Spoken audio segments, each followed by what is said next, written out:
In September of this year, my husband bought a new motorcycle in Coeur d'Alene, Idaho. So he flew to Spokane and he met the buyer there, the seller there, and then he started the 4-day drive home to Los Angeles on the motorcycle he wasn't familiar with, and it rained all 4 days. And I held my breath the entire time. I made him call me every single night when he got to the Airbnbs where he was staying. I tried to get him to call me in the morning, and every time he stopped for gas, but that didn't happen. And I realize from that experience that that must be what the families of your troopers go through every single day. There are very few jobs in the world that ask people to risk their lives every day when they show up for work. And that is an enormous sacrifice. And I want to acknowledge that. And I want to honor that, because I know with all the work that we do in equity and inclusion and making sure that we create a more inclusive workplace for people, that at the end of the day, the top priority for your troopers is to make it home alive. And it should be. That's the most important thing. So the things I'm going to share here today will actually increase the probability of that. The things we talk about for diversity and inclusion actually not just make the public safer, but they make your officers safer. And you'll see that throughout the rest of this talk. So before we get started, I have one question. Did anybody here serve in the military? Raise your hand. Anybody serve in the military? Okay, good. So you went through basic training. Everyone went through basic training? Okay. So that was really cushy and comfortable, right? Yeah, I mean, the main focus of basic training was how much you were enjoying it. Wasn't it? Like if you were unhappy, the drill sergeant stopped and made sure that they recentered the training around your emotional comfort. No, seriously? Not that way? So for those who went through it, I want to hear from you. How did you come out after basic training? How were you after basic training? What was your experience? It was, I felt more confident and stronger. Got it. More confident and stronger after basic training? Anybody else? How'd you come out after basic training? Yeah. 25 pounds lighter. Ooh, I need to go to basic training. I'll keep that in mind. Anybody else? Perspective. You have perspective. What does that mean? As far as like for some you kind of took for granted before you All right. And now you have a better view of That's awesome. Anyone else? How'd you come out after basic training? Connected to a common cause and Okay. What about you personally? How did you feel physically and, like you said, more confident? Anybody else? How did you feel about yourself after basic training? No one? Resilient. Yeah, resilient. You probably felt stronger. And it's because most of it was really, really uncomfortable. Now, I'm not a drill sergeant. It is not my goal here to break anybody down and build you back up as a social justice warrior. But we are going to talk about things today that make us uncomfortable, because this topic is uncomfortable. Because also, one of the things I hear from people all the time is, I just want to get this right. I just want to get this right. Okay, I'm going to share the first moment of uncomfort. There's no right. There's no one universal truth that applies across the board to everything we do when it comes to equity and inclusion. One person's, oh yeah, that's fine for me and my identity, is someone else says, ooh, that offends me. And we can't ask anybody to speak for their entire group. And we can't impose what we believe about one person from that group on everyone else from that group. If someone says, yeah, that doesn't bother me at all, and the next person says, wow, that really bothers me, that doesn't mean we can say, okay, forget it. I'm not even going to try. That means we have to address each person as an individual, because we're all addressed as individuals. We prefer to be addressed as individuals. So there's going to be some discomfort today. I'm going to say some things that'll probably make you go, I don't like that. I don't like the sound of that. And those are things we can discuss. But keep in mind, no one ever grew inside their own comfort zone. No one ever learned or changed from inside their own comfort zone. So is everyone with me so far? Great. Then today's talk is about brain science. It's about actions we can actually take to change things, even if you're not 100% on board with this topic, you can still change your actions in order to change the outcomes. It's about connecting with each other. It's about learning what we can about our own identities and about the identities of other people. But mostly it's about brain science, or to intro it. So let's start with a super fun brain exercise. Now, in a moment, I'm going to ask you to close your eyes, take a deep breath, and visualize. And the visualization part is very important. And so I know when I say close your eyes, take a deep breath, and visualize, a lot of the people in this room are really busy. And you're thinking, ooh, everyone's eyes will be closed. That's a perfect time to check my email. I'll just opt out. But I promise, if you opt in now, you will experience evolution in ways you never imagined. So everyone, please close your eyes. Take a deep breath and imagine that work travel is back. And you are late to catch a flight. You run to the airport, you rush to the gate, you step on the plane just as they close the door behind you. And right then the pilot steps out of the cockpit and says hi. You get to your destination and you go to a local restaurant and you have the best meal of your life. I mean, really dig into this one. There's no calories in your visualization. And at the table next to you is a married couple happily celebrating their anniversary. And the next morning you get up and go to the biggest police and law enforcement conference in the country, where the officer who is getting honored as the Chief of Police of the Year just walked on stage. So you should have a solid picture of all of that, running through the airport, the pilot who says hi, the meal in the restaurant, the married couple at the next table, the LEO conference, and the honored chief on stage. So when you have all of that, open your eyes, because I have some questions for you. In your mental image, was the pilot black? Was the married couple in the restaurant two men? Did the police chief on stage look like me? Welcome to how to outsmart your own unconscious bias. See, if any of your answers were no, and let's face it, they were, it's because your brain creates images of what's familiar. The human brain doesn't like what's not familiar. 7 million years of evolution have created a bunch of shortcuts in our brain, where we have a negative reaction to what's not familiar, and we have a positive reaction to what is familiar. And so the things I mentioned are generally less familiar. The black pilot, the same-sex married couple, the female police chief. No matter how much you support those things, when you're immediately confronted with them, it still causes your brain to go on high alert. It triggers a complex process between your amygdala and your endocrine system that causes your body to release cortisol into your bloodstream. And cortisol is your stress hormone. Cortisol is what makes your heart beat a little faster. It's what makes your blood pressure go up. It's what makes you sweat a little. This is the trigger for fight or flight. This is what kept the human species alive for millions of years, knowing who is safe and who is not in our environments and reacting accordingly. So our brains naturally react to anything we find unfamiliar, anything out of our norm, which means all human brains have bias.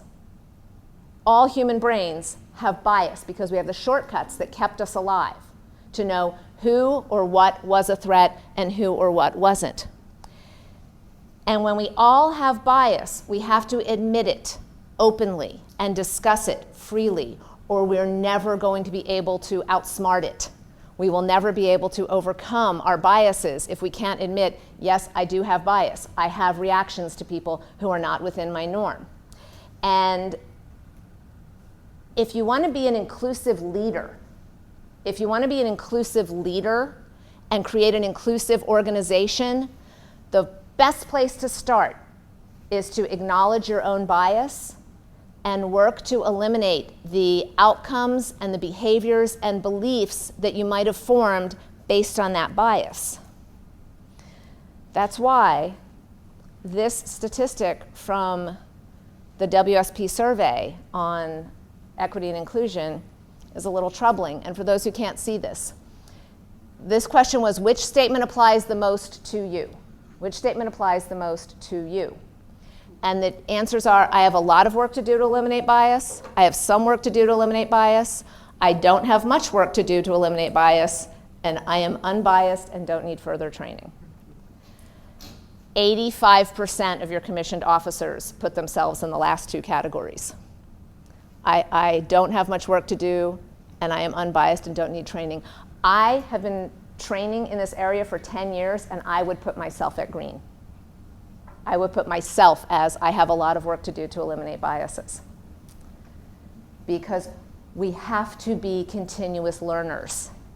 When it comes to this arena, we have to constantly be aware of what our biases are, how they're affecting us, how we're reacting to them, how we're reacting to different people. And as leaders, your top priority in this issue has got to be to inspire the people who answer to you to care about this. There's a researcher I follow named Patricia Devine at University of Wisconsin. Her research is all about the effectiveness of unconscious bias training. It's about the long-term effectiveness of unconscious bias training, and in her research, long-term is defined as more than 24 hours. If the training lasts more than 24 hours.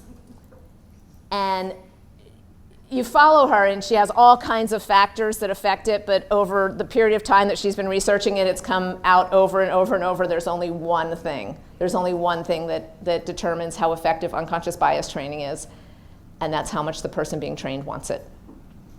How much the person being trained cares. And if the person being trained doesn't want it or doesn't care, there is no effectiveness of that training. It doesn't matter how much you mandate, it doesn't matter how much you monitor, it doesn't matter how much you require. You have to make people care about getting this issue right. And we do that through storytelling. We do that through active listening. We do that through empathy. We do that by applying to people's sense of fairness. One of the most interesting things sociologically is fairness is a value that is universally held. In all societies, people value fairness highly. And so when we start getting people to understand the outcomes and the things that have happened in life that have been unfair to certain groups and certain identities, people start to realize, I do want to change that. I do want to be part of the solution. I do want to fix that. And when people reject learning, when people say, I don't have anything else I need to learn about this, I'm going to ask you, who would you rather work with? The person that when they're very first handed their service revolver says, I don't need to learn anything, I've had guns all my life. Or the person who says, teach me everything I need to know about this weapon. Which of those people is going to be a better officer? The second one, yeah. The person says, teach me everything I need to know about this. It doesn't matter how many guns I've handled. It doesn't matter how much I've done in my life. It doesn't matter where I come from. Teach me everything about this. And the person who wants to learn the most is the person who's going to be the most effective. And like I said, we have to be lifelong learners. I guarantee Amandeep has more training than anyone else in this room on this topic. Are you done learning? Just starting. Just starting. None of us are done learning. And here's one of the things we have to start to realize about this topic. If this is your house, let's say you own this house and it's somewhere, it's some rental property, you own somewhere else, right? And so you have a camera set up pointed at this house, but the camera points this direction and you're looking at this house. Does it have any broken windows? No, you can look right there on the camera. And then let's say that these 50 people show up on the east side of the house. And they're all people in your neighborhood, you trust them, they look like you. They show up on the east side of the house and they're like, nope, no broken windows. There are no broken windows in this house. And then these two people show up on the west side of the house and they say, there's actually a lot of broken windows in this house. But those two people don't look like you. They're not from your neighborhood. But they're telling you there's broken windows in this house. If you're the homeowner, what are you going to do? Ask them what? Ask them if there's windows on the side. Yeah, let's say there's windows all around the house. There's windows all around the house. You see this angle, these people see the west side, these people see the east side of the house. And they say there's broken windows. What are you doing as the homeowner? You You go check it out. You go look. Why? Why would you look? They don't look. These people don't look like you. And it's 50 to 2. They're on the other side of the house. So why? What difference does that make? That they're on the other side of the house? They have a different perspective. They're looking at it from a different side. They have a different view. So one of the things we have to do, that we have to be careful about, is making sure that when 50 people say it's no problem, we're good, and 2 people who have a different view, who are looking at it from a different perspective, say something different, if that were your house, you'd want to go repair some windows, wouldn't you? That's why, again, this is is a critical thing for us to look at. This statement says, do you think your agency should be doing more to be diverse, inclusive, and equitable?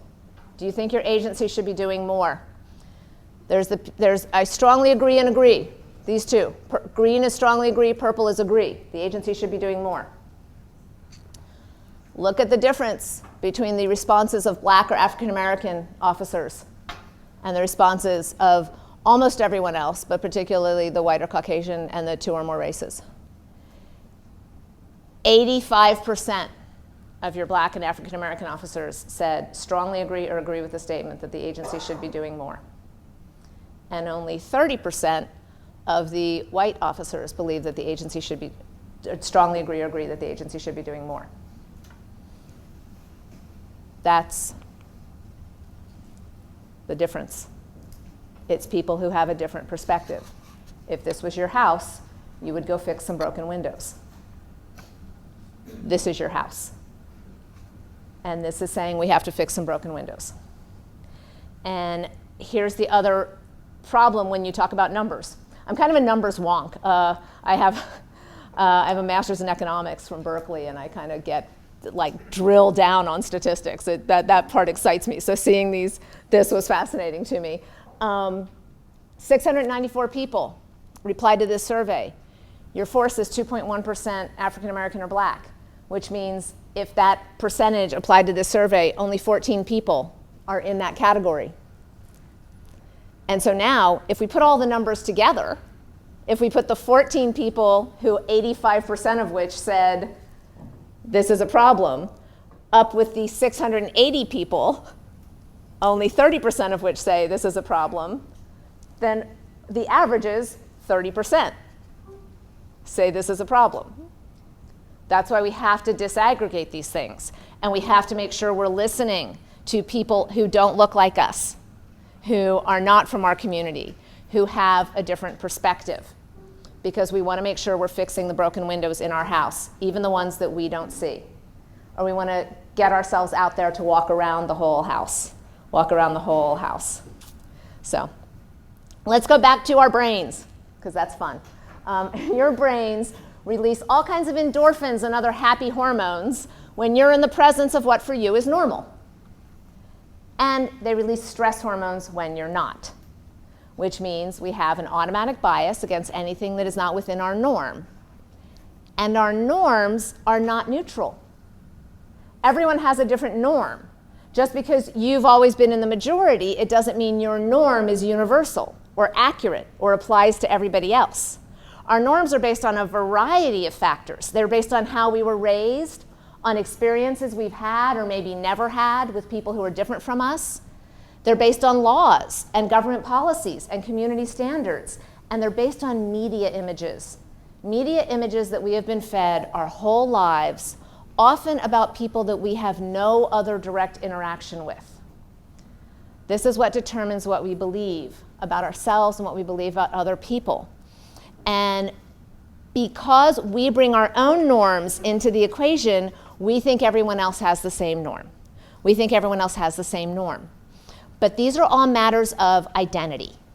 These are all matters of how we identify ourselves and how we identify other people.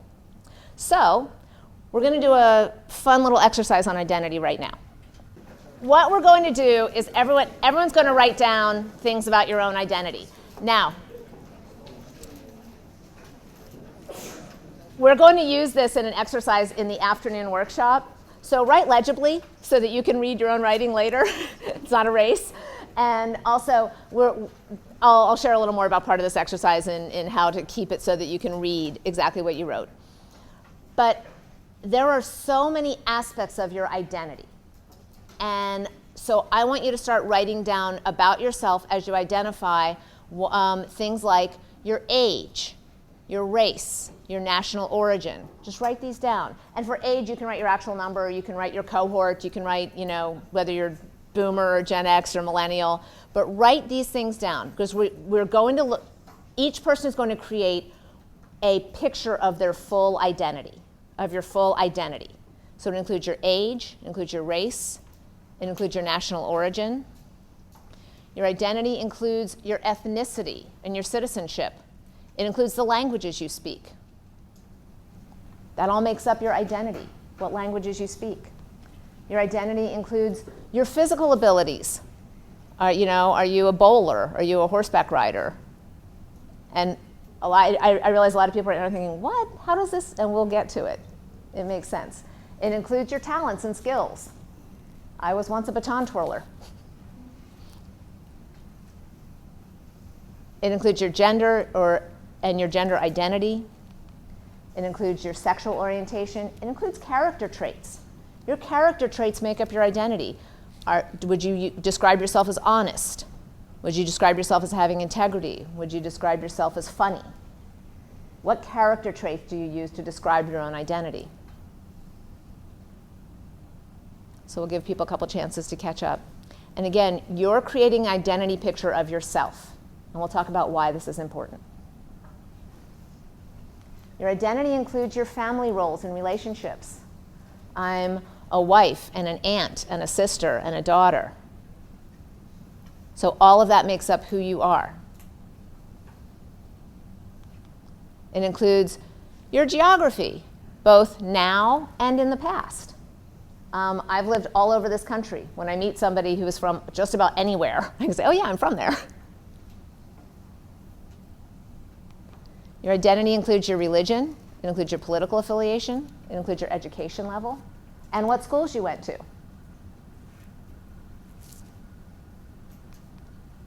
And it includes your socioeconomic status, your work roles, your seniority. Are you a boss? Are you a senior leader? Union memberships, clubs, organizations. We'll take about 1 minute and let people write down just a few more things about your own identity. So I was doing this exercise and a man in the room, which I imagine many of you are thinking, a man in the room said to me, these aren't identities. Like, I'm from Detroit, that's not an identity. And I said, oh my God, I'm from Detroit. And he said, really, where? I said, ooh, look how fast you just connected with me. So I'm not from Detroit. But it's clearly part of his identity. If you look at your list, think of those as connections or barriers. Everything on that list is a way you can connect with another person. Think about the schools you went to. Who here went to UW? Okay, who here went to WSU? Look, I'm a Pac-12 girl all the way, so. If you went to WSU and you're interviewing someone else who went to WSU, how do you feel about that person? A little better. Yeah, if you're interviewing somebody who went to UW, you're kind of like, let's see what you can do. Look, I went to Berkeley. I feel that way about that other school in the Bay Area, which supposedly is a good school, but if I meet someone from there, I'm like, you better prove yourself to me. So the aspects that make up your identity are the ways in which you connect with other people, but they also can create barriers between you and other people. But let's do something else with your identity right now. Now, you've got this list. We're going to use it in the afternoon workshop today. But right now, I want you to look at your list, at everything you wrote down, and circle the one thing that is the first thing someone notices when they meet you. Or not even meet you, when you walk in the room. When you walk in the room, what is the first thing someone sees? And just circle that one identity. Circle that one identity. It's the first thing someone sees when you walk in the room. And now, carefully with a thin line, because you're going to have to read these later, draw a single line through every other thing you wrote. Just draw one line through every other thing you wrote down about your identity.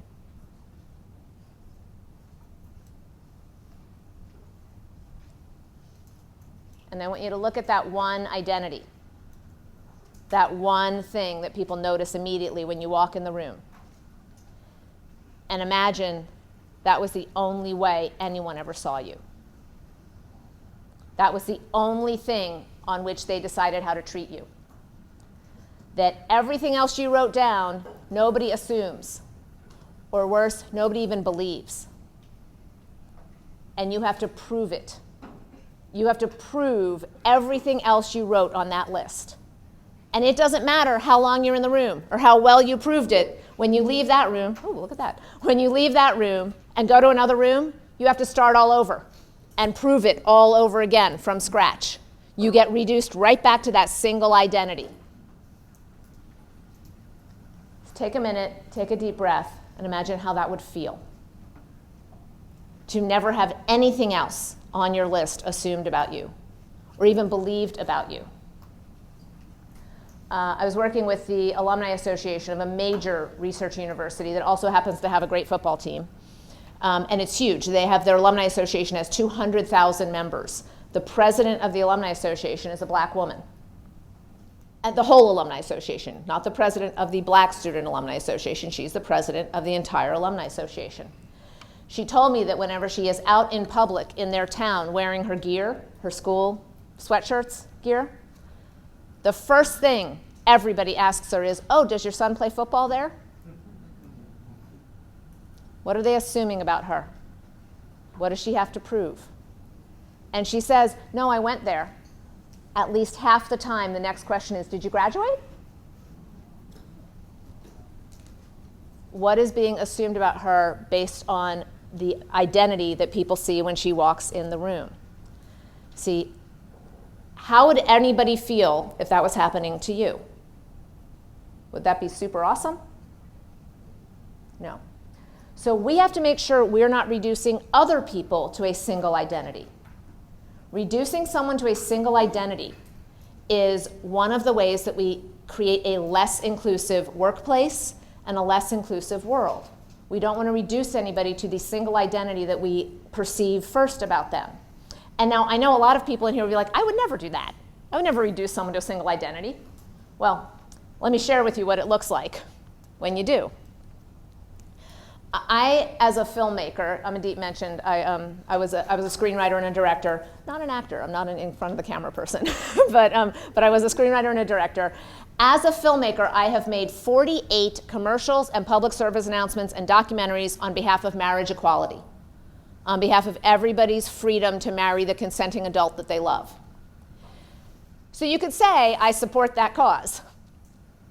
And yet, when I met somebody, I would meet a man who would mention that he was married, and I would say something about his wife, and he'd say, no, my husband. I would be like, I'm not a Three Stooge, I would visibly like that, but I could feel it, that little jolt of cortisol. Does everyone know that feeling that I'm talking about? Somebody says something you just weren't expecting, you thought someone was the valet driver and it's a heart surgeon. You know, that you get that little jolt internally. That's cortisol hitting your bloodstream. That's making your blood pressure go up. That's making you sweat a little. Because you feel you've done something wrong at that moment. And I would feel I'd done something wrong at that moment. So I would start babbling all over myself, saying, oh my gosh, I've made all the commercials that supported that. I made the commercial in 2012 that was on the ballot, and all the, blah, blah. I made documentaries about that. I would make sure they understood that I supported their marriage, or that I didn't oppose their marriage. Who am I to make sure somebody else knows that I'm okay with their marriage? Nobody ever does that to me. Nobody ever has to convince me that they're okay with my marriage. I married my husband on a weekend in Vegas after we'd been dating for 3 months. True story. It's been 15 years, by the way. But nobody ever had to go trip all over themselves to say that they're okay with my marriage.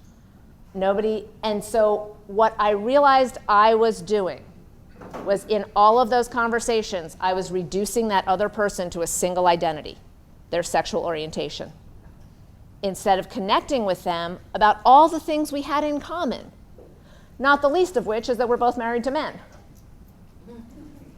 And it bothered me so much that I did that I had that reaction, that I actually trained my brain.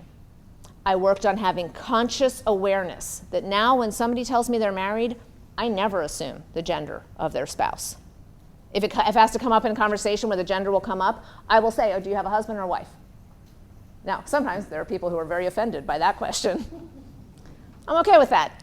I'm okay with offending the person who was offended by that question much more than I would be okay with making the person who had to fight so hard just for the equal opportunity to marry the person they love feel more excluded or more uncomfortable. It is so important not to reduce other people to single identities and to be aware for ourselves of when we might be doing it. I had a better outcome in this. My bookkeeper and I were meeting at a Starbucks one day. I live in Los Angeles, which is huge. So the big negotiation in all of LA is who's going to go to whose place. Do I have to go to her? Does she have to come to me? We meet at Starbucks. So we were at the Starbucks, and we were at one of those big, giant shared tables. So different parties came and joined us and left while we were there. And one party that came and joined us was a woman with her 3 children. She had 2 little girls who I think were around 6 and 7, and a little boy who was about 9. And they were so cute. The 2 little girls were fighting over who got to sit on the stool next to mom. And then at one point they looked up and noticed that my bookkeeper has purple hair.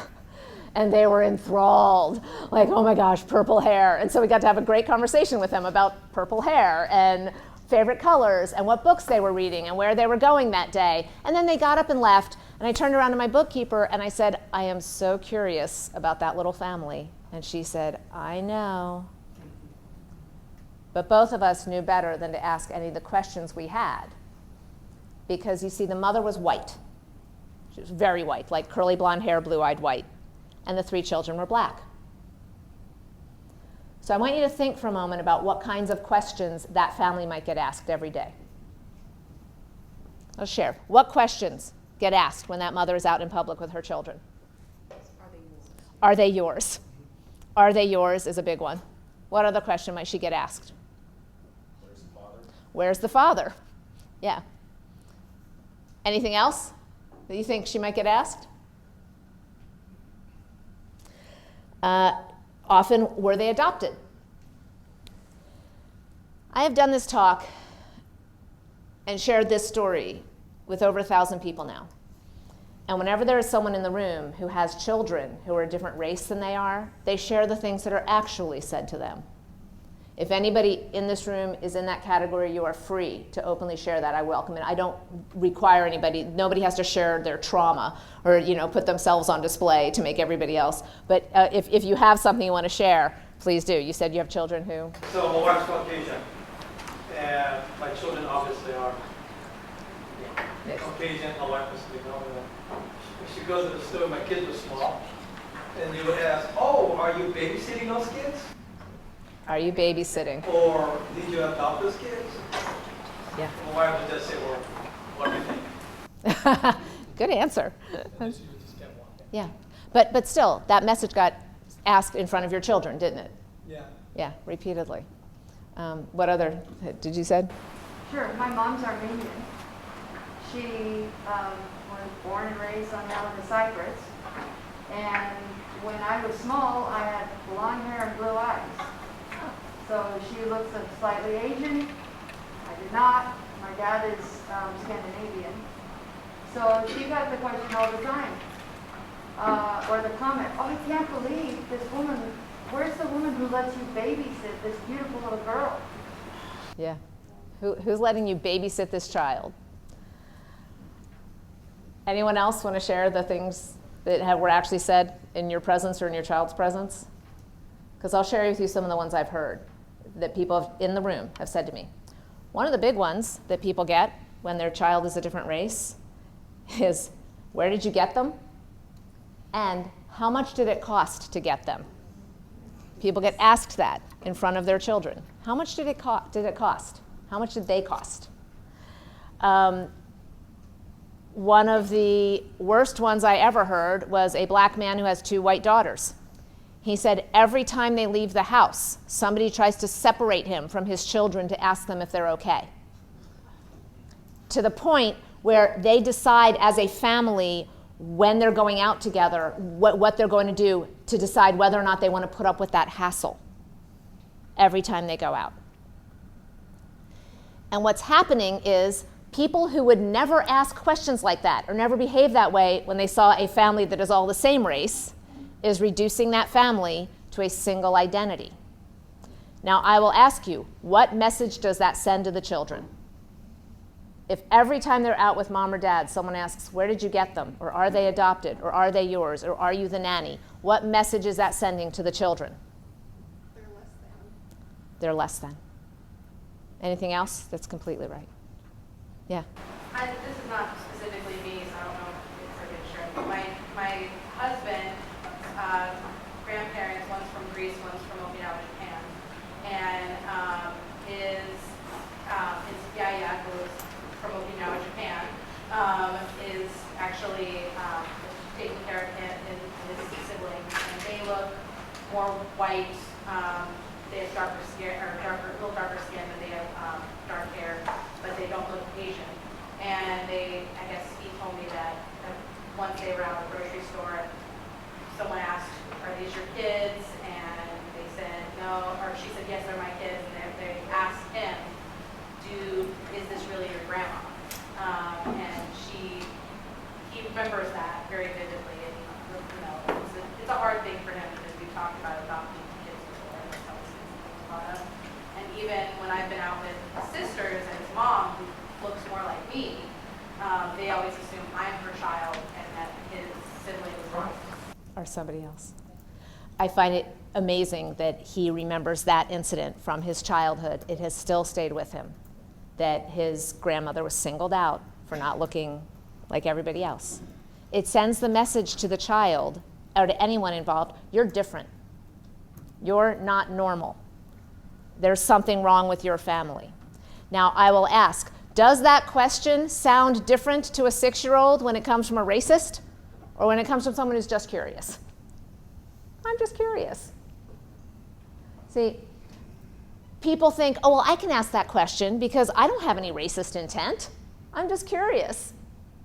There's nothing, there's nothing wrong with what I'm saying. If someone else asked it, it would be a problem, but when I ask it, it's no problem at all. I don't even see color. We're going to talk about the phrase, I don't see color, because hopefully everyone in this room is advanced enough to understand that's not a useful phrase, but I'm going to give you some tools to help you deal with the people who still are using it. First off, it's a complete lie. Of course you see color. Nobody sat at that table and didn't notice that that woman was white and the 3 children calling her mommy were black. When I call 911 because something has happened, what is the first question they ask me?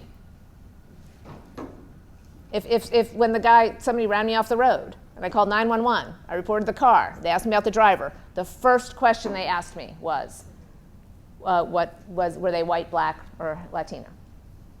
The first question. Because you know what? Everybody sees color. So that's one reason we don't want to say, I don't see color, because it's a lie. But the other reason we can't use the phrase, I don't even see color, is because when we don't see color, we are denying the lived experience of every person of color. We move through the world differently because of the color of our skin. I wish that wasn't true. I am working to make it a world where that is not true. But for right now, it is true.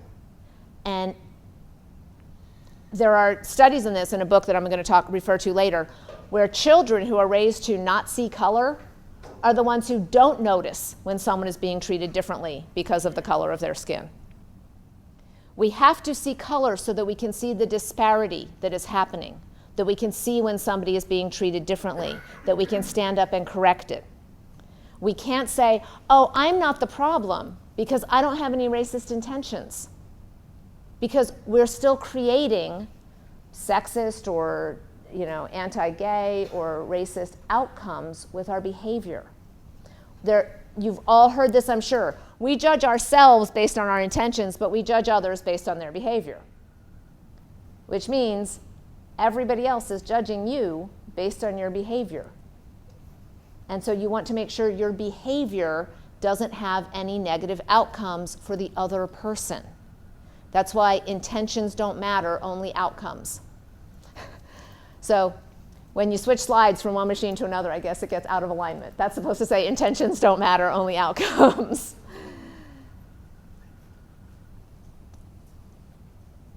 Think about the effect you're having on the other person. Think about the outcome you're creating with the conversation you've chosen to have, with the question you've chosen to ask. And if it is not a conversation you would have with somebody who is within your norm, if it's not a question you would ask from someone who looks like you, don't ask that question. Don't have that conversation. Now, when would it have been okay for us to have the conversation with that family? If we'd been invited into it. Those children might love talking about the fact that they're black and their mommy is white. And if the mom had looked at us and said, are you curious about this family? Or do you want to know where we come from? Or if the kids brought it up, that's an entirely different situation. That's a conversation we're being invited into, and we can have that conversation. But we can't be the people who signal to someone else, you're different. You're not my norm. And we talked about the identities people have to prove. We talked about if you are reduced to a single identity, you have to prove every other aspect of your identity. Now, why do some people have to prove their identities or aspects of their identity that other people don't? It's because the people they have to prove it to have a fundamental belief about them. We'll get back to that in a second, but let's talk about proving. Who has to prove and who doesn't have to prove? There are some people who walk into a store, a clothing store or even a drugstore, and they shop freely and then go check out and leave. And there are other people who walk into a store and they're followed around by security every single time they walk into a store. Every time. Has anybody had that happen to them? By the way, you're followed around by security in a store. I had it happen to me at CVS. I was shopping for makeup, and I guess I just took too long in the makeup aisle. And the security guy came and stood at the end of the aisle like this. Like, I can't cross my arms, but crossed arms. And I felt so uncomfortable. So I put down the makeup I was shopping for. I went to a different aisle, and he walked to the end of the aisle and stood at the end of that aisle and stared at me. And I was so angry, everything, all the emotions you would have. And I just left. And I wound up not buying what I needed to buy. That's happened to me once. There are people that happens to every time they shop. What are they being asked to prove that other people aren't being asked to prove? That they're honest. That they're honest, that they're trustworthy. Oprah Winfrey was at a store in Zurich, Switzerland. She asked to see a purse, and the clerk said to her, "Are you sure these are very expensive?" What was Oprah Winfrey being asked to prove at that moment? That she had money. I'm going to go in the world of discomfort, so we can open the door to it. We have several female officers in this room. Have you ever felt like there were things you had to prove that your male counterparts did not have to prove? I see. Thank you, Shannon. I see heads nodding. If you want to share, you can. Again, I don't require anybody to expose their trauma in any way. But if anybody wants to share the things you felt you had to prove that your male counterparts did not have to prove, this is a great time to share that. If anybody wants to? No? Okay. Then I will say this to everyone in the room. When I said it, a lot of heads nodded. So these are conversations you can have with your colleagues. Conversations you can have where you say, are you being asked to prove things that other people don't have to prove? And again, it's because they have to prove it to the people who have a belief about them based on a non-shared identity. And here's a way, if you have a belief about an entire group based on their identity, and you, again, might be thinking, no, of course I don't. Here's a really easy test. Have you ever seen somebody behave a certain way and you thought, typical? As soon as that went into your head, as soon as you had that look, typical, of course. As soon as you had that thought, that means you have a belief about a group of people. If somebody comes into your team or into your organization and you're watching them a little more closely to make sure they can do it. Like other people come in and you're like, okay, they got it. But someone else you're watching just a little more closely, make sure they got it. That's because you have a belief about a group of people. That person is being required to prove their competence in a way that other people aren't being required to prove. So we have to be really honest with ourselves about this one. And this is the tricky one. This is where we get discomfort in our own skin, and we're like, oh, wow, I do have that belief. I have had that thought. I have responded with, oh, yeah, this person's not going to do it, based on nothing other than some identity trait that I recognize in them. If you have that belief, if you have ever had that kind of thought about an entire group of people based on an identity trait, but you can get yourself to see just one person, just one individual from that group as different from what you believe about the rest of them, then guess what? Guess what? That is so much worse. Don't do that.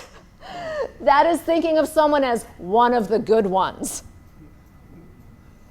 Boy, it sounds awful when I say it like that, doesn't it?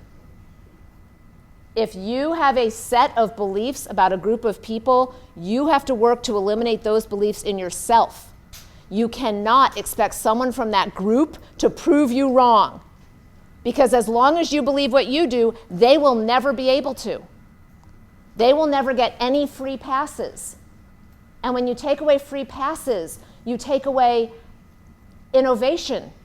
You take away creativity. You take away an opportunity to try and possibly fail. One of the things we have to focus on in equity and inclusion is making sure everybody has the same opportunity to fail. If you think someone can do something, if you think someone can't do something, if you think someone can't handle something, and they start working on it and they start to falter a little, what do you think? I knew it, of course. That's called confirmation bias. If you think somebody can do something, you think somebody is going to be good at something, and they start doing it and they falter a little, what do? Help them out. Hold their hand. Maybe give them a little more resources. So when we evaluate whether somebody has done a good job or not done a good job, we have to really drill down on if they got all the same resources and all the same support as everybody else who was put into that job. There's another thing that happens when somebody is the exception, when somebody is the one person being given the chance. And that is, they know that if they screw this up, excuse my language, what happens to everybody else in their community? It's called stereotyping syndrome. There's what's called stereotyping syndrome. If somebody knows that they're getting the one chance for their gender or for their religion or for their race, they know that if anything goes wrong, no one else from their gender or their religion or their race will get that opportunity. It's called stereotyping syndrome. It is a very real factor in how people behave in their workplace. People stop trying if the consequence of their failure is so far outsized it hurts other people outside themselves. Does everyone know who this is? Who is that? And why do we know? What's he known for? The first black player in the modern major leagues. There were black players in the earlier major leagues, but once we split into an American League and a National League, he was the first black player in the modern major leagues. How did Jackie Robinson have to behave, both as a player and as a man? Perfect. Perfect. Does everyone know what charging the mound is? See, I'm not sure. Okay, here, it looks like this.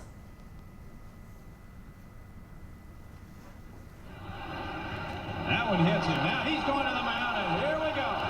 Danny Darwin takes him down, and ball bench is empty. FBI single in the first. Watch out. Look at this. I think the lesson is don't ever charge the mound on Nolan Ryan. Here's Hasselman. Oh, and he's plunked. And Hasselman's charging the mound. What in the world is that all about?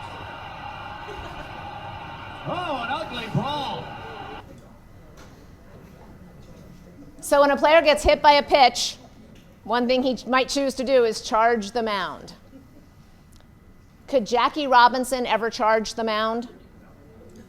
No. And he was hit by pitches a lot.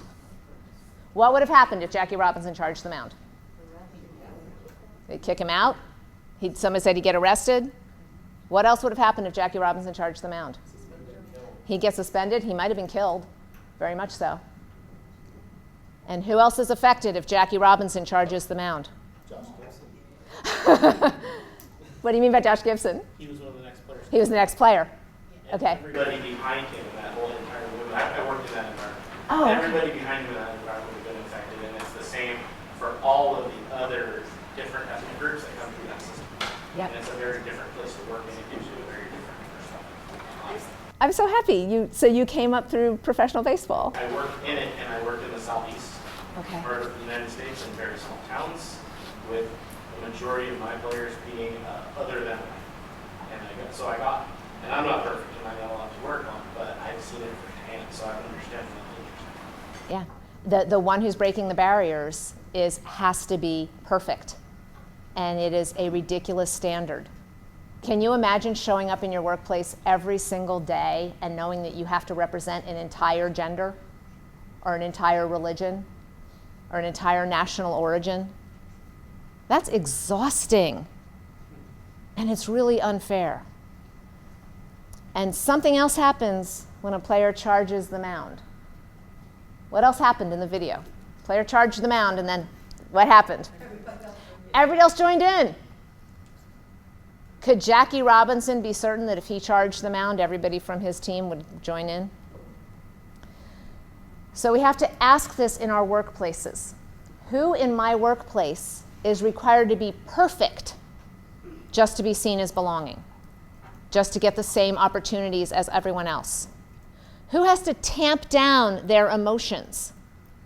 Jackie Robinson wasn't allowed to have a reaction to anyone else, the way anyone else treated him. He was spit on while running the bases. And he wasn't allowed to respond to that. Who has to tamp down their emotions to keep everyone else comfortable with their presence? And who isn't 100% sure that the rest of us would run out of the dugout behind them when they stand up for themselves? And these are really important questions to ask about our workplaces and to ask the people in our workplaces if this is affecting them. These are important conversations to have. These are the invisible effects of bias, that there are people who have to be perfect. Otherwise, they don't get the same opportunities. Otherwise, they get written off. So if you have a belief about a group of people, which means you're looking for someone to fail, where from a different organization, different background, you wouldn't be looking for that person to fail. If you have those beliefs, work on yourself. Work on eliminating those beliefs from yourself, because as long as you believe what you do, you can't count on someone from that group to prove you wrong, because they will never be able to. They will never be able to. So, sorry, I want to adjust here. So let's go to actions and things we can actually do to change, to make it a more equitable, more inclusive workplace. No matter how we feel, no matter what we believe, we can still all do these things, these actions. The first, I'm sorry, I just realized. I want to say one more thing about Jackie Robinson. Jackie Robinson died at the age of 53. He died of heart disease, diabetes, and hypertension. What causes heart disease, diabetes, and hypertension? Stress. And what does stress do to your bloodstream? What goes in your bloodstream when you're stressed out? Cortisol. Increased cortisol shortens your life. There's a scene in the movie 42 where Jackie Robinson is walking down the street with his wife, and two men are walking across the street, and they're like, "Hey, Jackie Robinson!" And they run across the street to him. And you see the moment in the movie where he pushes his wife behind and steps in front of her as these two men walk up, and then they're like, "We love what you're doing, congratulations." And that's like some great triumphant moment in the movie, right? What happened to him in those 3 seconds as those men are running across the street? Fight, flight, or freeze. Cortisol racing through his bloodstream. And we have cortisol reactions to the things that make us afraid.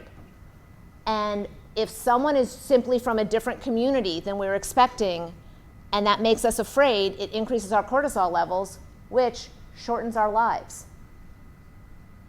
That's one of the ways that this talk, this work, if we can train ourselves to become less biased, we have less cortisol reaction to other people. It makes us healthier. It makes us healthier. But in that moment, when Jackie Robinson has people running across the street to him and he doesn't know whether they're friend or foe, that moment triggers fear. And I want to talk about fear in the brain because that's really important, especially in the work all of you do. Fear is triggered in our amygdala. The amygdala is the most ancient part of the human brain. Our fossil records go back 7 million years. We can see amygdalas all the way back 7 million years. The amygdala is what triggers fight, flight, or freeze. The amygdala perceives the threat and responds to it. The prefrontal cortex is the part of our brain that controls our social interaction, our control of emotions, and our decision making. The prefrontal cortex is what adjusts our reaction to the fear. So the amygdala triggers the fear, and the amygdala is what figures out the response. The prefrontal cortex is what controls the response.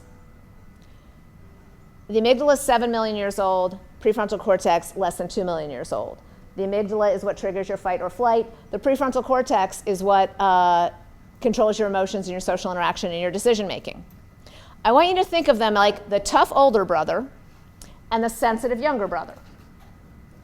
And when a tough older brother and a sensitive younger brother are in a room together with no adults around and they want the same toy, who wins? Tough older brother every time. Think of your brain as the toy they both want. When your fear is activated, the amygdala shuts down the prefrontal cortex. The amygdala drives your brain to straight instinct, to straight fight, flight, or freeze, to straight reaction. And your executive functions, like your control of emotions and your decision making, is tamped down. That's why Navy SEALs train in a heightened state of fear. Any Navy SEALs? This is one of the only rooms I ever might have Navy SEALs in. No? Okay. Navy SEALs train in a heightened state of fear so that when stuff starts to go down, they can keep their prefrontal cortex engaged. They can still make good decisions and control their emotions. Your average driver that you're pulling over has not done that. They have not trained in a heightened state of fear. So when they're in a state of fear, are they making good decisions? And by the way, most of your officers have probably not trained at this level of a heightened state of fear, so that they're constantly training to learn how to keep their complex functions activated when they're in a heightened state of fear. And fear shuts down our decision making and our control of emotions. We've seen it happen over and over. You've seen it happen with the public. You've seen it happen with your kids. It's what makes horror movies work. We become stupid when we're afraid.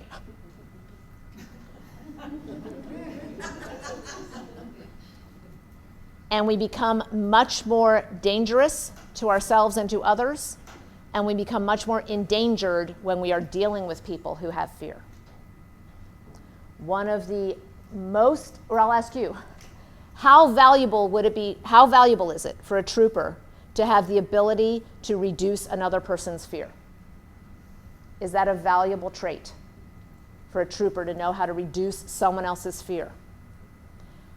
Then how valuable a trait is it for a trooper to know how to reduce their own fear? If you can acknowledge that you are having a stress response, if someone is outside your norm and therefore your cortisol has been triggered into your bloodstream, we cannot deny that's happening. It is really important to stop and say, oop, this person's outside my norm, or I have a preconceived negative belief about this person I'm about to encounter. And there is now cortisol racing through my bloodstream. The person who stops and takes 3 deep breaths, deep breath dissipates cortisol. The person who just stops and takes 3 deep breaths and decides, I'm not reacting to this person based on whatever identity I see. I'm going to only react to what I actually perceive as an actual problem. The person who does that will be safer. That person will keep the public safer. And I said, how valuable is it for a trooper who knows how to reduce other people's fear? And a lot of people were like, yeah, that is extremely valuable. So where is that in your performance metrics? When somebody is evaluated on their performance, how highly are they marked for being able to reduce other people's fear? Is that as highly valued as being able to take command of a situation in an authoritative way? Think about the things that get you the best outcomes. If being able to calm a situation gets you a better outcome than being able to storm in and with authority control a situation in a way that increases everybody else's fear, figure out where in your metrics to value that, where to make that something that you see gets you better outcomes. And these are the things that are important to really, it's hard to drill down and figure out what gets us better outcomes, what makes us safer, what makes the public trust us more. And then figure out how to have performance metrics in place that recruit for and promote for and hire for those characteristics. And those characteristics and those traits might not be what you have always traditionally rewarded. And that's a hard thing to do, and that's a hard thing to examine, and that is a difficult change. But that will get you such greater outcomes, such greater outcomes. We want to make sure everybody has the equal opportunity to be safe. We want to make sure everyone has the equal opportunity to fail.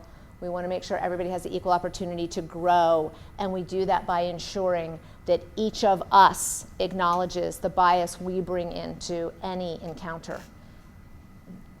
Then we also have to acknowledge the bias that our system is building in to whose behavior gets rewarded. There was an article about the hiring process in the Washington State Patrol, where a woman claimed that she was excluded because she started to cry during her interview when reliving a family trauma. I'm going to share with you, crying and screaming are the exact same stress response. Some people with the exact same stress response, some people cry, some people scream, some people punch. Why are some of those traits more highly rewarded or less diminished or less punished than other traits? If you think about the person who cries when thinking about its family trauma, is there any value that person might be bringing to encounters with the public? Is there any value that is different from what is already happening that person might be bringing to the force? And again, if we examine what we're valuing, and we'll get to that more in a second, if we examine what we're valuing, we will get better outcomes. But it requires letting go of what we value right now as the best possible thing simply because it's what we've always valued. I'm not sure this necessarily applies to Washington State, but in the United States, Gen Z is the incoming workforce. They're the 15 to 25-year-olds. We're thinking right now of millennials as kids. Everyone's like, the millennials, they're the kids. No, millennials are 25 to 40. It's terrifying as someone who is not a millennial. So Gen Z, the incoming workforce, are between 15 and 25. In the United States, Gen Z is only 46% non-Hispanic white, which means only 23% of the incoming workforce are white males. If your organization does not have metrics in place to value contributions for the outcomes they achieve as opposed to who we've always valued, you don't have a workforce 2 decades from now. Now, again, those demographics might be different in the state of Washington, but the demographics in the state of Washington are changing as well. So it's really important that we acknowledge the need for all of these changes and all of this awareness. So what can we do? Going now to the 5 things that we can actually do. First thing, mentor people who don't look like you. But here's a tricky thing. Make sure you're mentoring everybody equally. There's something that happens to women and people of color that people don't even realize it's happening. Women are more often mentored on how to present themselves with more confidence. That's the core of our, you're laughing. Yeah, you know. Women are mentored on how to present themselves with more confidence. And that's because, by the way, confidence and competence are perceived as the same thing. People who are highly competent but behave with no confidence are perceived as incompetent. And people who are highly confident, they go years before anybody figures out the truth. So women get mentored on having more confidence. People of color get mentored on fitting in to the corporate culture, to organizational culture. Please re-examine what you require for culture fit. If your culture fit requires somebody to change their behavior in the workplace, their core behavior, which is probably bringing value to your workplace, if people have to change their core behavior to fit in, the problem isn't with that person's behavior, the problem is with the culture. You want to have an expansive corporate culture or organizational culture that welcomes everybody. So what happens while women are mentored on their confidence and people of color are mentored on fitting in, the white males are mentored on the political acumen that they need to get ahead in the organization. They're mentored on the skill set that is required for them to advance. And when it comes time to advance somebody, suddenly only one person has all the skills needed to move into that higher level position, because that's what they were mentored on. Make sure you are mentoring everyone on the skills they need to move up within the organization and to be more valuable to the organization. The next thing we want to do is examine our metrics. I've been talking about this extensively. Examine what we're rewarding and what we're valuing. Who do we value as a society more, this guy or this guy? The firefighter or the fire inspector? Who is valued more highly? Firefighter, clearly. I mean, who has calendars is the way that I sort of describe that. When I do this talk on college campuses, I'll ask the women, who are you more instinctively inclined, if you're of that sexual orientation, who are you more instinctively inclined to want to mate with? But this sample set's a little biased. We value a firefighter much more highly than we value a fire inspector. One puts out fires, and the other prevents fires from starting in the first place. Which of those skill sets is more valuable? Preventing a fire, yes, preventing a fire from starting in the first place is more valuable. It's also significantly less visible. So you have to work to find a way to create metrics that reward the person who prevented the fire from starting in the first place. Because if you have no way to reward that person will leave. And when the person who prevents fires from starting in the first place leaves, what do you wind up with? More fires. Right now, on a sheet of paper, I want everybody to take about 5 seconds and think of 1 or 2 traits that are highly valuable in a trooper. 1 or 2 character traits that are highly valuable in a trooper that will get you the best outcomes.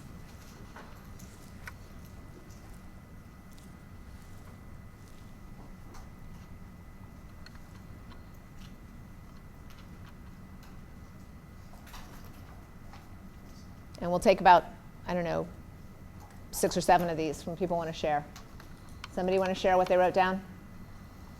You want to share what you wrote down? So I had honesty is first, and close second is varied life experiences. Varied life experiences, that's nice. And honesty, those are really valuable traits. Did someone have something different? What did you have? What did you write down? Either of you. I got bravery and empathy. Bravery and empathy. Empathy, that's incredibly important. Go, anyone else? What did you write down? Yeah.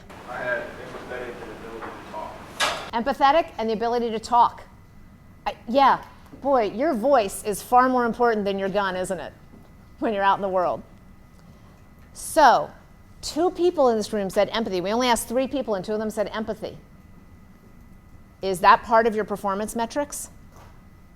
Are people more highly rated the more empathetic they are? Because if it's not, then you are missing the traits that you want to be rewarding the most highly. So you have to examine your metrics and what you're rewarding and what outcomes that gets you. The next thing you want to do is amplify. Amplify the voices of people who aren't being listened to.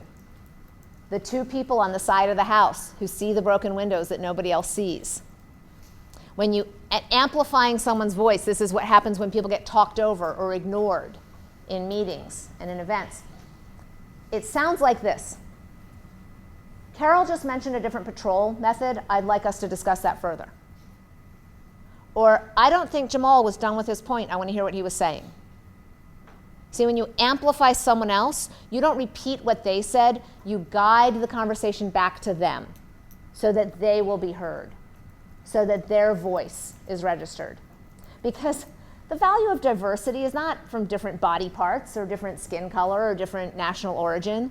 The value of diversity is from different thought. We want to make sure we're hearing from everybody, especially the people who think differently, especially people with different perspectives. We want to neutralize access to leadership. Now, what I mean by that is the only way people get ahead, the only way people advance is by having access to leadership, by having leadership know who they are and have a connection with them. What if that happens over drinks after work? If going out for drinks after work is the best way to get access to leadership. You're shaking your head. Why? That's not, it's not equitable. I mean, that, you know. Why? Who do you exclude? People who maybe have families and can't, I mean, lots of people are excluded. People that aren't liked. People that don't drink. People that don't drink. People that have families. Everybody else that isn't there with them. Yeah, everyone who didn't come out for drinks is excluded. There are more than a dozen groups that get excluded when your connections happen over drinks. Muslims, Mormons, people with families, people who are on antidepressants and maybe don't want their boss to know that. People who are pregnant and maybe don't want their boss to know that just yet. People who can't afford going out for drinks. Drinks are expensive. I don't know if you guys have been for drinks lately. They're expensive. And I hear people say all the time, well, if you go out for drinks with the boss should pick up the check. It's like, what if there are 15 of you and you have a second round? Anybody in here have the expense budget that covers that? I know you do, Chief. But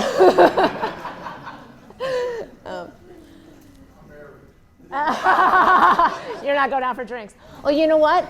By the way, that brings up another excellent point. And people accuse me of saying this is a dated reference. I assure you this is not a dated reference. If a woman goes out for drinks with her boss and afterwards gets a promotion, things are going to be said about her, whether they're true or not. And those things will follow her for the rest of her career. So we have to make sure access to leadership is equally available to everyone, equally available to all people. We can't have access. If your access is a pickup game of basketball, think about who you might be excluding. My sister was a mid-level executive at a company that had the executive poker game every Friday night, which she was never once invited to. She was never invited to the executive poker game. And in that poker game, relationships were formed and decisions were made, often about her division. She would come back on Monday morning and find out a policy had been changed that didn't even consult her that happened at the executive poker game, which they never invited her to. Anyone, why would they not invite her? What are some reasons that they might not have invited her to the executive poker game? It's a boys' club. They don't want women around when they're playing poker. Or some people say, well, they might have thought she just didn't play poker. So this is my sister with her World Series of Poker ring.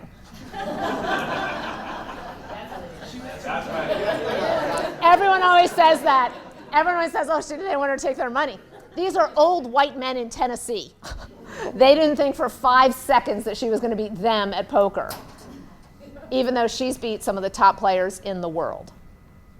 And as a result of that, of not ever being invited to the executive poker game, she quit and she went to another company.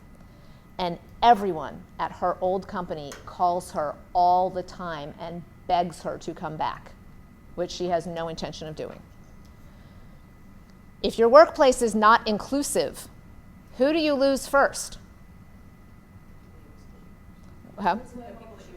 The people that you excluded. What did you say? The people that have more opportunities. Yes. And among the people you excluded, the first ones of those who are going to go are the people with options. And who are the people with options? The best people. If your workplace is not inclusive, you lose your best people. And the most important thing you can do is sponsor your highest potential performers. Sponsor means you speak for someone when they're not in the room. You are the voice that gets them considered for the juicy assignment or the key promotion.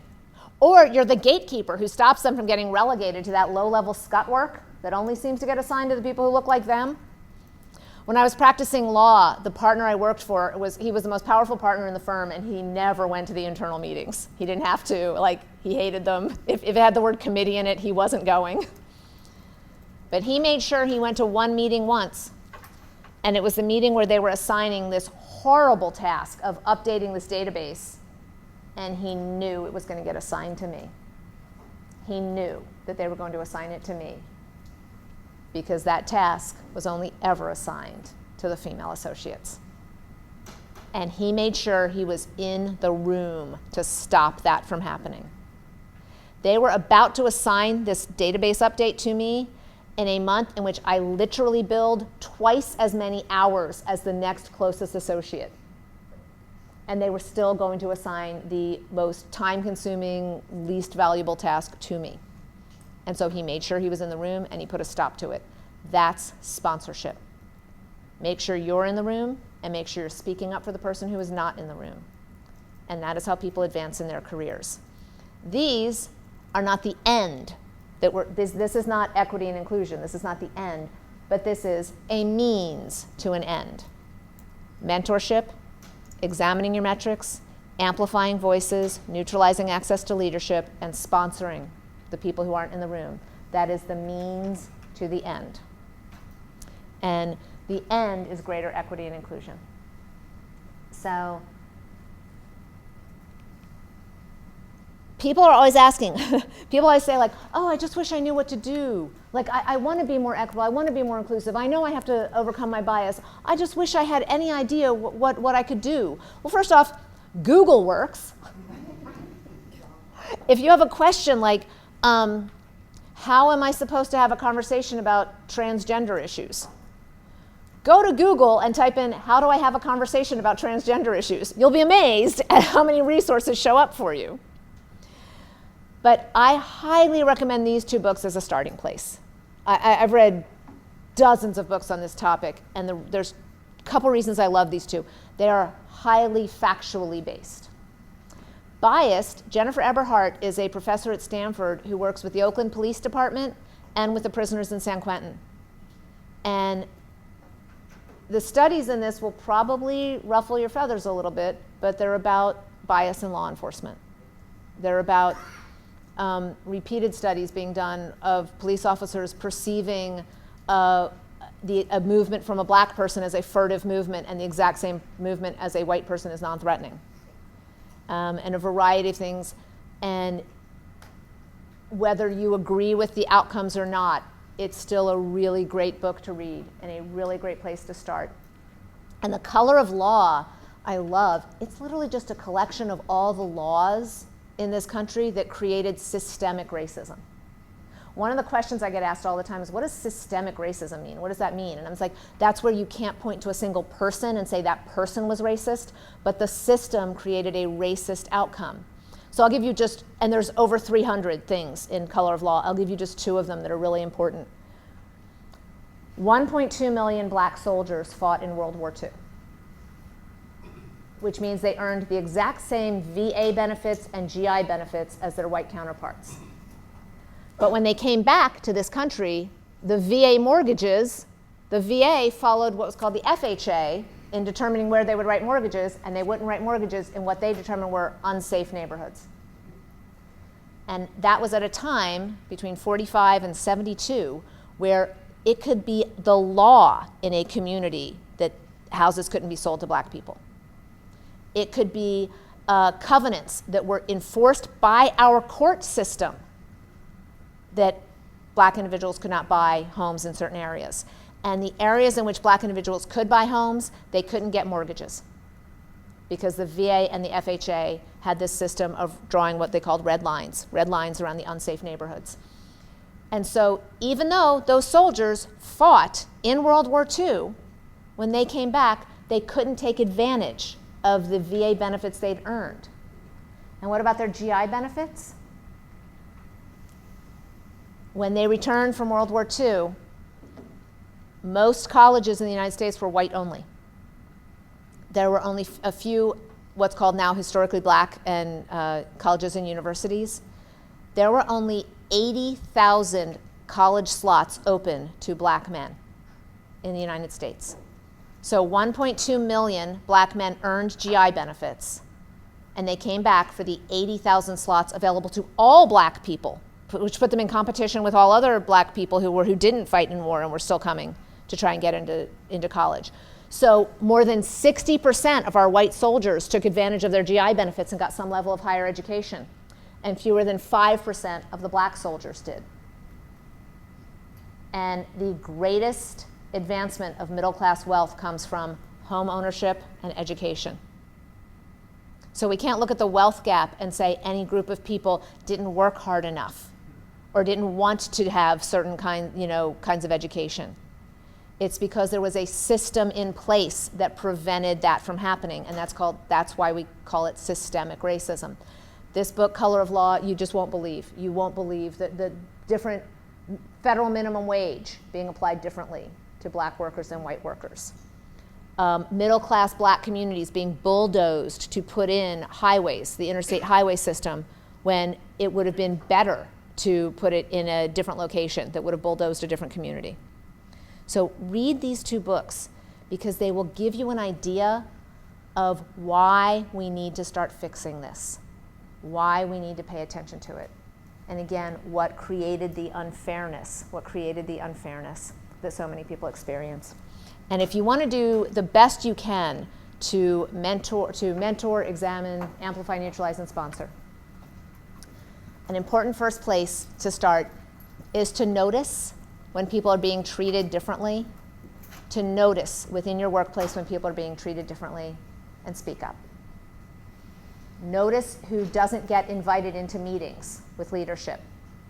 Notice who doesn't get the same support from their subordinates. This is an issue that affects the non-majority groups in workplaces. Notice whose work is more heavily criticized. Notice who gets more pushback from their colleagues. Notice who is being required to prove more of their skills every time they walk in the room, and be the person who speaks up. And speaking up is hard. Oh man, it is hard to tell someone what you're doing might be problematic. Think about how hard it is to tell someone they have bad breath. But if you had bad breath, would you want someone to tell you? So I like two phrases for when you have to share with somebody that their behavior might be a little problematic. One, a gentle way to start the conversation is, I'm wondering if you're aware. I'm wondering if you're aware that the policy you just suggested we support actually excludes this group of people. That's a good way to start the conversation. But also, if somebody does something wrong and you just need to call them out, I like the phrase, you have spinach in your teeth. In the meeting, say, ooh, you might have some spinach in your teeth. If it's okay in the meeting to say it. Sometimes it has to be after the meeting. And if it's after the meeting, you can take someone aside and you can say, I'm not sure if you realize this, but when you were talking about Jennifer's son, you had some spinach in your teeth. And when you say that, the person is going to give you one of three responses. They will either say, yep, I heard it right away. I won't do it again. That's awesome. That's when you say, great, and walk away. There's no reason to pound somebody over what you think they got wrong. Let's not alienate our allies. If somebody's trying to get this right, let's support that as much as possible. The other response you might get is, what? I have no idea. Tell me more. That's awesome. That's an opportunity to educate and to share with somebody that this is what I heard and this is what you might want to change. Or you might get out of here with that crap. And if you get that, okay, step away, make a note of it. But know this, there's actually a chance, a pretty good chance, that a day later or a week later or a month later, that person will remember what you said and be like, oh, you know what? I don't want to say things like that. I don't want to sound that way. Each of us comes from our own experiences and our own backgrounds. I grew up in a very small town in southern Indiana where the largest social group was the Klan, and my maiden name is Horwitz. So I have been the victim of discrimination. I was the victim of a hate crime and victimized twice because the authorities took the side of the perpetrators. So I know what it's like to be the only person of my religion in a room. I know what it's like to be the only woman in a room. I was an investment banker. But I have no idea what it's like to be the only black person in the room, or to be the only immigrant in the room, or the only person in a wheelchair in the room.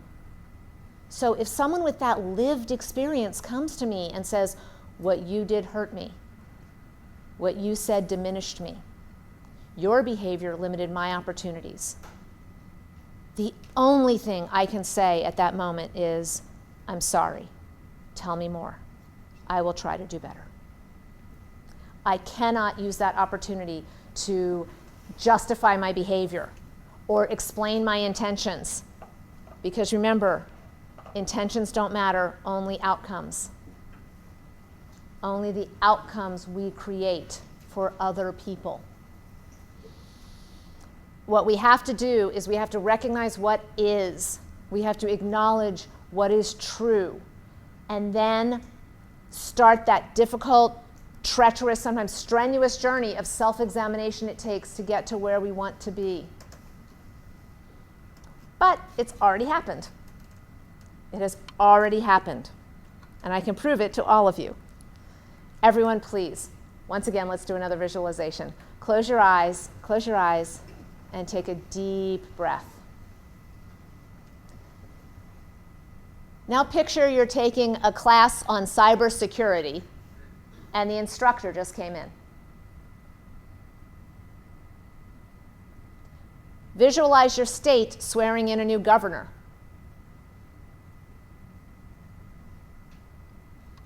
Imagine interviewing the ideal candidate to work on your team.